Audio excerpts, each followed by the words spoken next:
Hey guys, welcome back. I am so glad you are here today. Today is the September installment of the Birthstone Beauties collab.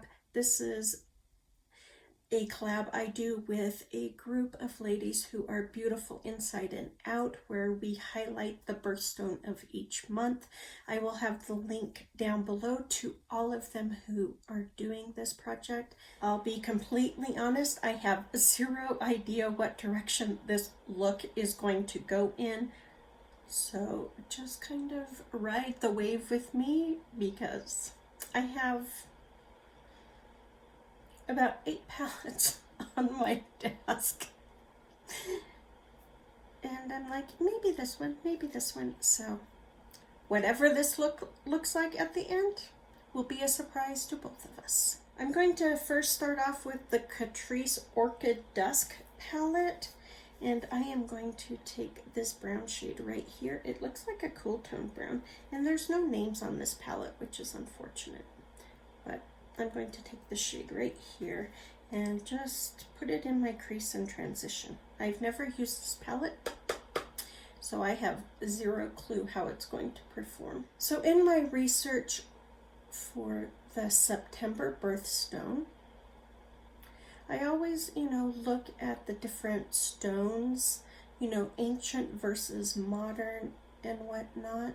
And I found that there are two birthstones. The ancient one is the chrysolite, and then the modern one is the sapphire, which was designated in 1912, I believe, is the year. But that's really not true.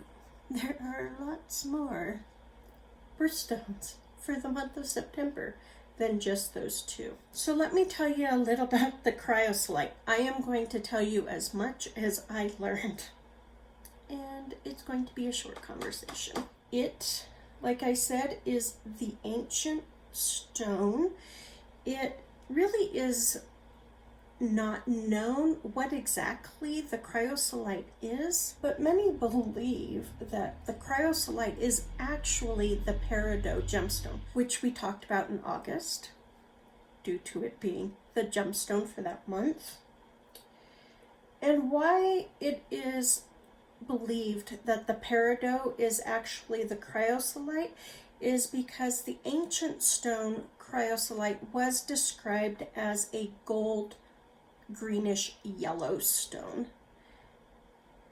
and it could be other stones, but that is the educated guess of gemologists and historians. And the funny part about the chrysolite is any stone that fell under the gold and greenish yellow color category, they were classified as a chrysolite back in the ancient days, even if they truly weren't. So it could be any stone, any stone. So that's all I know about the chrysolite. That's it. A lot of intel for you guys.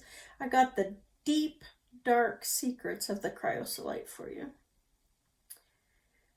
So since there's not a lot on the chrysolite, let's talk about the modern day birthstone, which is classified as the sapphire.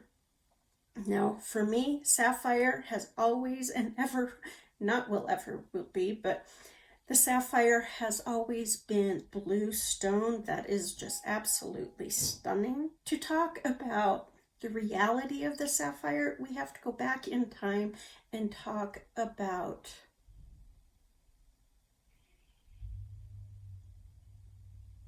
its birth.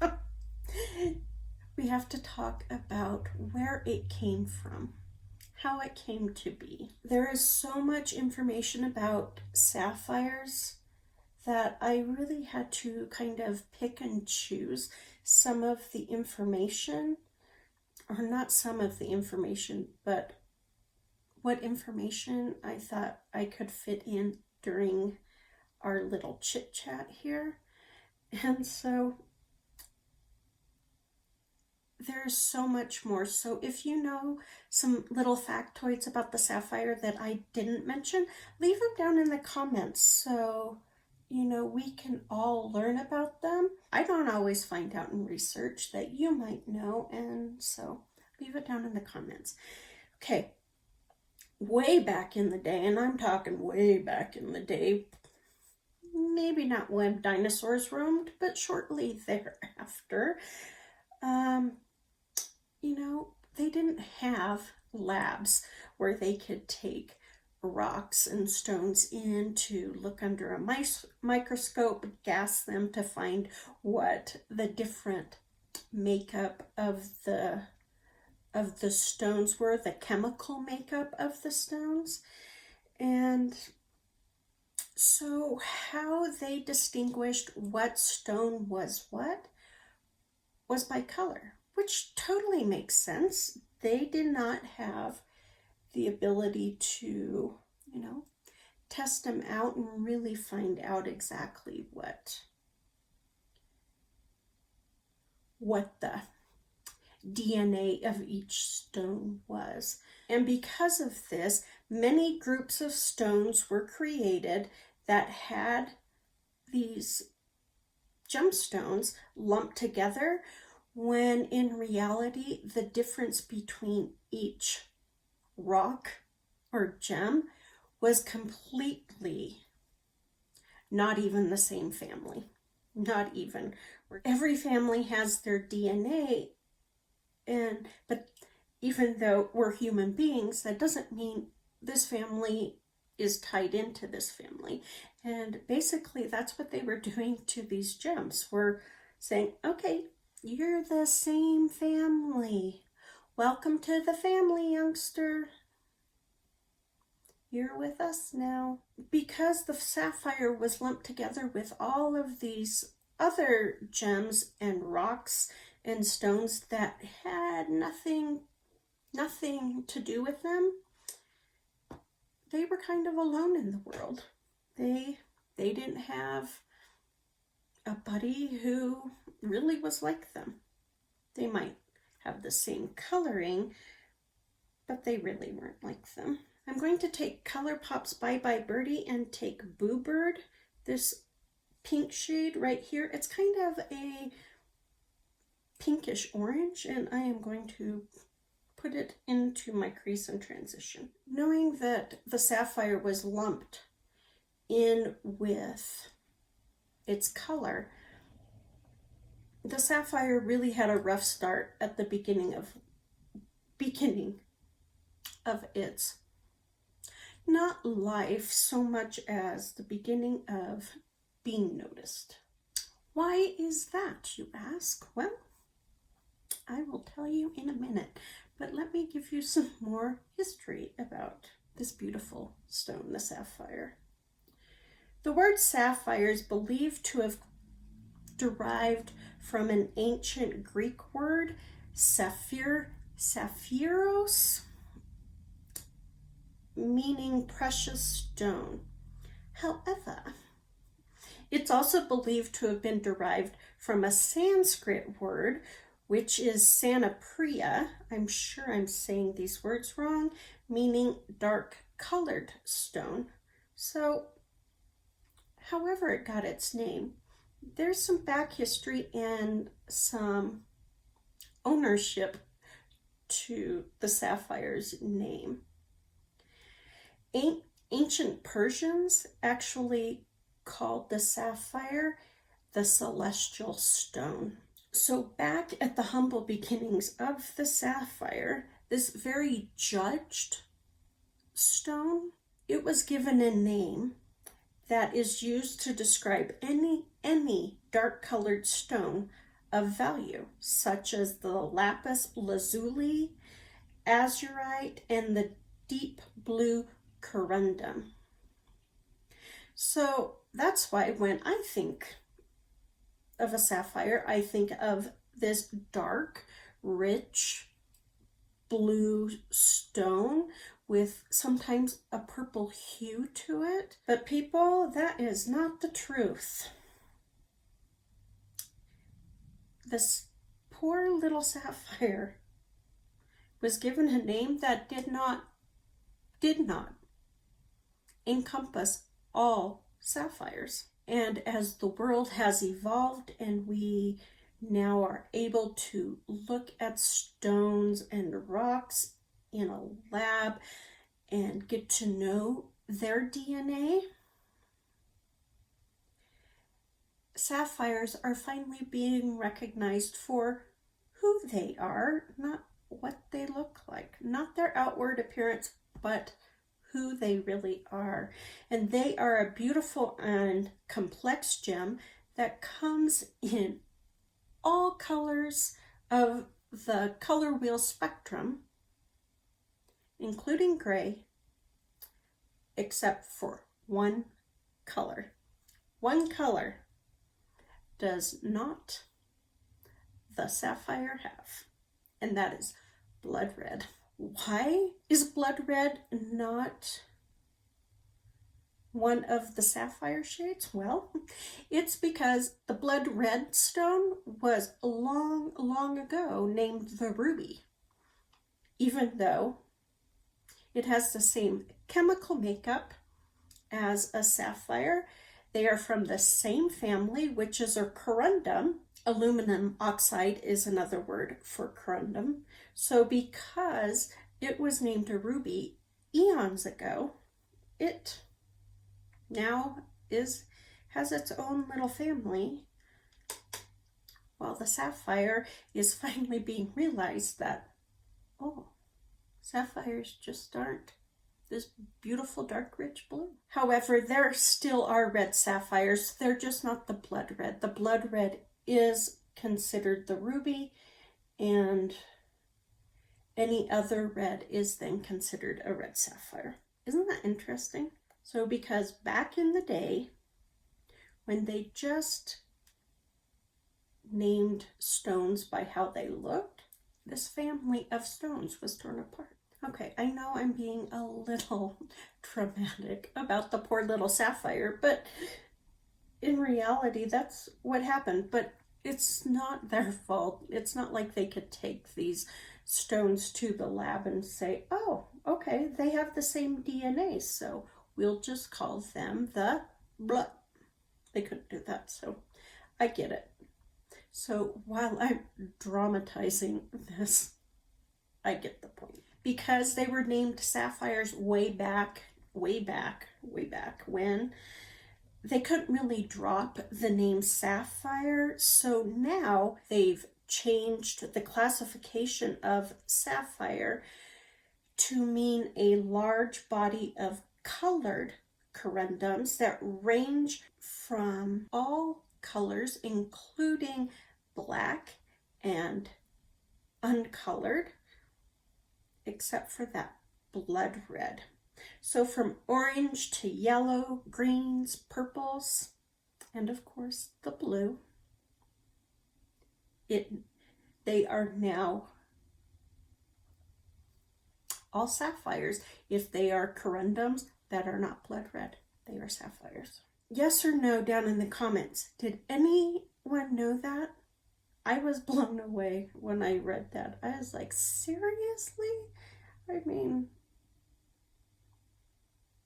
I was never had a clue. Never had a clue. I took Boobird down onto my lid because I really liked the shade, and I'm just kind of working it all over my lid, leaving just a little space in the middle. Not really being overly careful with it. I'm just kind of placing it in there, if that makes any sense. It does in my brain, but I don't know if it makes any sense in the reality of my words. I'm going to take Elf's Bite Size Berry Bad, and I am taking this pink shade right here, again, no name, and I am just building it up on Boobird. I love that Boobird shade. That pinky orange is just gorgeous, but I just want to darken it up just a little bit. I am going to switch brushes though. So let's get back to the sapphire. So this poor little sapphire has struggled all of its known life to be seen for what it is, not, to be seen for itself, not what it looks like, but what it's made of. And now the sapphire is known the world over. Did I pick the wrong one? Darn it, I did. I screwed up. It's this pink, not this orange. It's this pink that I wanted. And I put that orange on my lid, so I will do the same on the other one, just to balance it out. So now the sapphire is known the world over, and while lay people may not know that the sapphire comes in a variety of colors, unless they go into a jeweler and say, I would like a sapphire, and they say, what color would you like? That's the only thing I can think of how I would have found out about a sapphire. Not that I walk into jewelry stores very often. I keep digressing. So most people would not know that the sapphire comes in a variety of colors. Obviously, that deep, rich royal blue with a little bit of purple in it is the most popular. It is becoming more popular to have a different colored sapphire than it is to own a blue sapphire, which I find very cool that these colored sapphires are now getting noticed and recognized for their beauty. In fact, this kind of cracked me up. The colorless sapphires, the uncolored sapphires, are rare, and they were once used as diamond replacements, so they kind of look like diamonds, maybe from afar. I don't know if they look like diamonds up close, but they kind of take on that hue, so you could say, oh, look at my pretty diamond, and it not be a diamond. So basically, they were stand-ins, they were fakes, they were posers for the precious little diamond, which I thought was funny. So sapphires are split into two main color categories. There's the traditional sapphire, which is blue or colorless.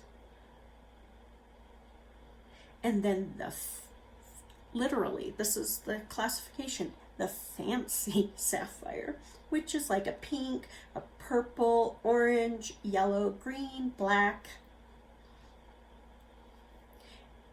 so on and so forth. I am going to take this darker pink right here. It's kind of a dusty pink. I'm going to take it and put it in my outer V. I'm just continuing to build those colors up. We now have two classifications. The traditional, which we are all well aware of, and then the fancy ones. That name signifier just cracks me up. I mean, why not just say traditional and non-traditional? Why call them fancy? Okay, that pink really isn't working. So from the fancy category, the most sought after sapphire is very rare. It is the Pad Paradisha sapphire. It is a pinkish orange sapphire named from the Sinhalese for aquatic lotus flower. Now the Sinhalese is a Sri Lankan language, and I just think that's just kind of a really pretty name for a stone to be named after such an exotic flower. Unfortunately, this Pad Paradisha sapphire, it doesn't have any type of way to define the different hues tones, color saturations, and this causes a lot of problems. I am going to take Heron Chic, this bright pink, and I'm just working it in both the outer and the inner corner because the Pad Paradisha Sapphire is so rare. You know, it's very sought after, and people will pay a high price for this rare sapphire. But there's no way to say, well, this one is this much, but this one is so much more because of its inclusions, the hues, and I'll put pictures up here so you can see truly how different the Pad Paradisha Sapphire ranges from, where it's more pink than orange. Then we have some that are almost to the yellow point. Oh, that's nice, Lori. And so people who are seeking these beautiful yet rare stones, they're kind of playing with fire, trying to find the best stone for their money when there's nothing to say this is the best stone for your money. But on the other hand, then you're just looking at the stone and saying, oh, this is the most beautiful stone ever. I want this one. And maybe it isn't as high a quality as another one, but you wouldn't know that since there's no classification. And you're just buying off of how the stone makes you feel, not how much you will tell your friends you paid for that beautiful stone. So there are different phenomenons that a sapphire can do. I don't know if phenomenon is the right word for it, but they have some really unique, cool qualities to them. One of the rare effects that some sapphires do is what's called color change. The most common is a blue sapphire looking blue, like royal blue in daylight, but under incandescent light, it looks purple. Even though color changing where you see a sapphire looking blue and purple is more common, it's still pretty darn rare. But they have even more rare color changing effects, like the green sapphire looking green in daylight, but in incandescent light or candlelight, it looks reddish brown. I am taking this kind of orangey shade and I am just putting it in my outer corner. So even though we have sapphires that can do color changing, it is rare. However, there's an even rarer type of phenomenon that some sapphires project, and that is pleochroism. And pleochroism is not color changing whatsoever.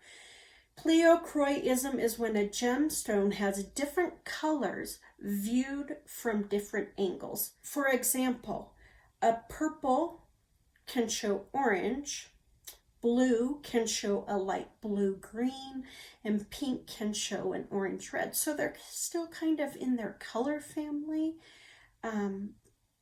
But that's just the tip of the iceberg. There are so many more pleochroisms within the sapphire family. And why this happens is because the corundum is a pleochroic mineral, allowing it to show a variety of colors. And that totally makes sense since there are so many different colored sapphires. Totally makes sense, at least to me. Another phenomenon is called the asterism, and it's also known as the star effect. It usually appears like in a 3 crossbeam or, also known as a 6-ray star pattern, and it is visible across the stone's curved surface. So it literally looks like a star within this stone. Asterisms happen when light is reflecting off of a tiny needle-like inclusion inside the stone. Asterisms can occur in any color of the corundum. The most valuable star corundum, or the asterism, are those with a color background that is strong enough to contrast the star pattern, so making that star really pop, basically. And the red and blue corundums are the most sought after asterisms, which makes total sense. That would mean kind of like the ruby and the sapphire made a star. I guess that would be if it's blood red. So I can see why that would be the most sought after asterism, because it is those two main focal colors of the corundum. That's basically the two really known colors kind of coming out to play.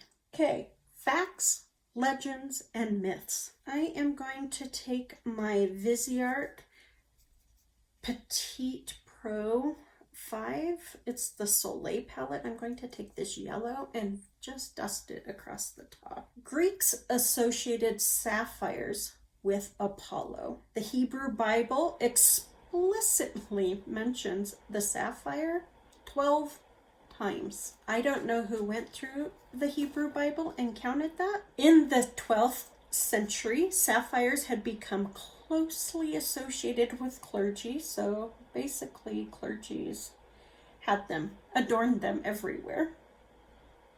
Especially the star sapphire, because of the 3 crossbeams.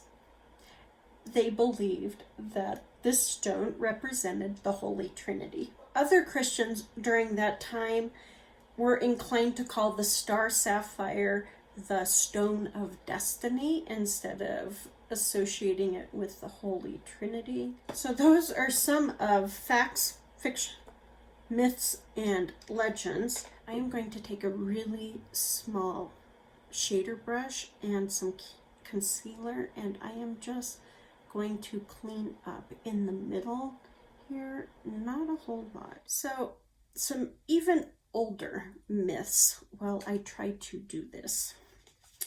We have the Hindu Vedic literature, which is widely considered to be the world's oldest religious scripture. I'm taking my Life's a Festival by Too Faced, and I'm using the shade Sunset Dream, this beautiful orange. So this Hindu Vedic literature says that the Kalv-Parishka, or the Tree of Life, has fruit of rubies, the trunk of diamonds, and the roots of sapphires. I just find that so interesting, especially from back in the day when how they were envisioning sapphires to be versus what we know today.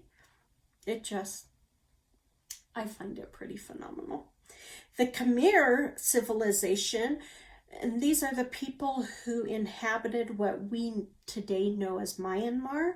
They talk of a Burman legend, a story in which a temple cat is transformed into a divine incarnation of the golden goddess called Sun Kyan Si, whose prominent characteristics were blue sapphire eyes. So there's a Persian tale, so now we're in Persia, that the sons of the king of Serendip, which is the old Persian name for Sri Lanka, this tale recounts how the boys who set out to discover the reality of the world happened upon a sapphire mine. Because they came across a sapphire mine, this originated the notion of serendipity, which is like the occurrence or development event of events that are all by chance that bring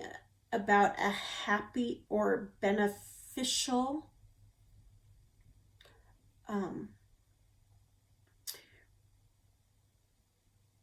experience or development in your life. I'm taking Lemonade Craze from the Maybelline Lemonade Craze palette, but I'm mixing it with this Coral Punch right here. So if you guys want to fast forward to the wrap up, which would be this part right here of the Sapphire, it had a very humble beginning. A very humble beginning, but it has grown into being a very sought after stone, and not just the blue sapphire. It is being noticed more and more for its beauty in other realms of color, not just the blue. I'm not smacking the blue. I think the blue sapphire is just beautiful. I'm taking sherbet and just dusting it on top here on my brow bone and just softening up some of those edges. I'm taking this Jelly Mutt shadow called Close to You. It's a peachy pink, and when I saw a picture of this sapphire, this is what I thought of. So I'm basically layering pinks and oranges one on top of each other, trying to get the effect of this stone with a little yellow thrown in here and there. All right, let me go do the rest of my face. I will come back to finish up this eye look and tell you all the other September birthstones, because there's quite a few. While I finish up this look, let me tell you the 6 other birthstones for the month of September. 6. Really, 6. In the UK, the lapis lazuli is a birthstone, and that is to date, as far as I could find. Others date back to the 15th century, when the color was the ultimate prize of a birthstone. So in ancient Arabic, Russian, Italian, and Hebrew calendars, peridot was the September birthstone. Oh, I just so you know, I put the yellow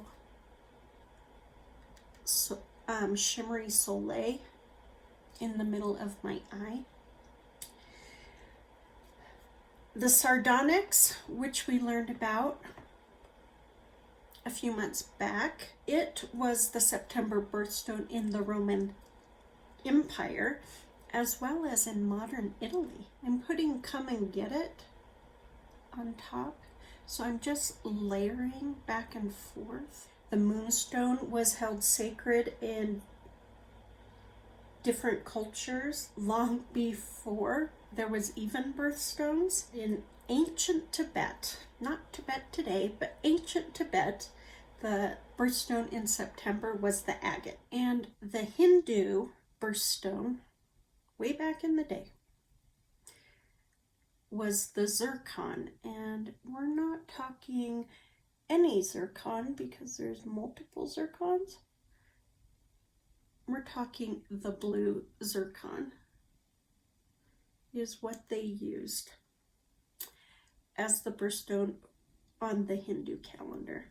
So I find it interesting that even though they were using the zircon, they were still using a blue stone. I just found all the different birthstones that are represented for September have such a beautiful tie-in to the sapphire, and they didn't even know it. So that's just a little 411 on the sapphire. She got a story, I say. She got a story. So last we left off, I put Come and Get It on my lid. I then took Carefree by Stila And she bee is almost as dry as one can be, but I can get just a little bit of something out of her. She's this beautiful orange right here. I just put a little bit of Carefree on, and then I put Come and Get It on top of Carefree, and then I took this beautiful purple duochrome by Viseart and put that one on top of Come and Get It, just to give that pink orange, pink orange, pink orange, maybe yellow kind of look in there, because I was trying to get those different facets, those color changes. I think I did okay. So this is my look for the Sapphire.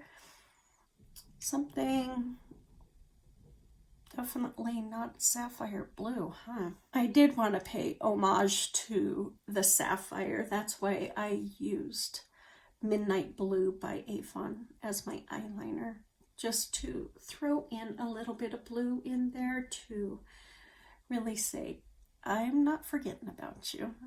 I just want to love on these other sapphires as well.